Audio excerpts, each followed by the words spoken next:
ஐயம் sorry Ayyappa நான் உள்ள வந்தா என்னப்பா பயம் காட்டி அடக்கி வைக்க பழைய காலம் இல்லப்பா நாதாடி காரம் பேத்தி இப்ப காலம் மாறி போச்சு. வணக்கம் சாமி. அந்த என் தங்கச்சி ஒரு உள்ள சாமி பாட்டு பாடியிருக்கு. என்னன்னா ஐயப்பன் கோயில் நான் தாடிக்கார பேத்தி, நீ தாடிக்கார பேத்தியாவோ இருந்துட்டு போத்தா இல்லைன்னு சொல்லலை. ஆகும்னா ஐயப்பனையே இழுக்கிறிய எங்கே போய் பள்ளிவாசலில் போய் இழு, ஏன் ஏசனார் கோயிலில் போய் இழு. ஆகும்னா எல்லா சாமியுமே குறை சொல்லக்கூடாதுன்னு நினைக்கிறவன் நான். சாமியெல்லாம் கொச்சப்படுத்தாதீங்க தயவுசெய்து. எல்லா கடவுளும் இருக்காங்க, எல்லா கடவுளுக்கும் எங்களுக்கு நம்பிக்கை இருக்குது.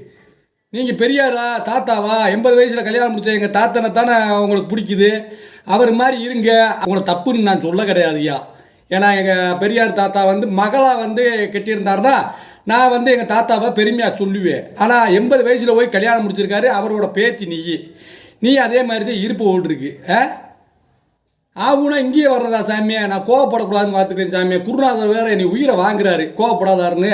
இதெல்லாம் பார்த்து சளிச்சுட்டு போனால் ஐயப்பன் சோதனை பண்ணுவார், நீ பொறுமையாக போகணும் சாமியா அப்படின்ட்டு இருக்காங்க. நீங்கள் பாட்டு பாடுங்க, உங்கள் பாட்டை ரசிக்கிறதுக்கு ரசிகர் இருக்காங்க. ஆகுனா முருகன் சாமியை இழுக்கிறது, அப்புறம் ஐயப்பன் சாமி இழுக்கிறது, ஏசனார் சாமி இழுக்கிறது, அல்லா சாமி இழுக்கிறது, இதே சோழியாகவே இருக்கா அந்த பாட்டில். உங்கள் தாத்தா பற்றி பாடு, உங்கள் தாத்தா பெருமையை பற்றி பாடு. தாத்தா 80 வயசில் கல்யாணம் முடித்தாரு, 80 வயசில் கல்யாணம் முடித்தாரு, அது மாதிரி நீங்களும் 80 வயசில் கல்யாணம் முடிக்கணும், ஒரு சின்ன பிள்ளையாக பார்த்து கல்யாணம் முடிக்கணும் அப்படின்னு பாடு சாமி. நான் சின்ன பிள்ளையெல்லாம் கேட்டுக்கிறட்டும். ஏன் சாமி சித்திரவதை வர்றீங்க? எங்களை விடுங்க சாமி. நாங்கள் வாடி சாமி இருக்கோ இல்லையோ, ஏதோ பயந்து போய் நாங்கள் ஐயோ சாமி கண்ணை குத்திரும் நம்ம தப்பு பண்ணான்னு பிள்ளைகளை பயமுடுத்தி விட்டுருக்கோம். அதனால் அவங்க பயந்துக்கிட்டு இருக்காங்க. அங்கிட்டு போகாத, கிணறு இருக்கு, எட்டி பார்த்தோன்னா பேய் ஒன்று கண்ணை குத்தி போடுவோம், பிடிச்சி போடுவோம் அப்படின்னு சொன்னதுனால சின்ன குழந்தைகளை பத்திரமா பார்த்து வச்சுருக்கேன். அதனால சொல்லி நாங்கள் வாழ்ந்துக்கிறோமே. என்ன சாமி, எங்களை கோவப்படுத்தாதீங்க சாமி. மாலை போட்டுக்கிங்க சாமி. கொஞ்சம் நாளைக்கு அமைதியாக இருக்கணும், ஒரு மாதத்து வரையும். அது தாண்டி கொஞ்சம் பொறுமையாக இருங்க.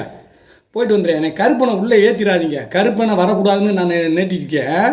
பெரியார் நம்ம தாத்தனை பற்றி பேசு, வரலாற சொல்லு. சரணம் ஐயப்பா, அரோகரா. கந்தா, தெரிஞ்சும் தெரியாமல் செய்த தவறுக்கு என்னை மன்னிக்கவும்.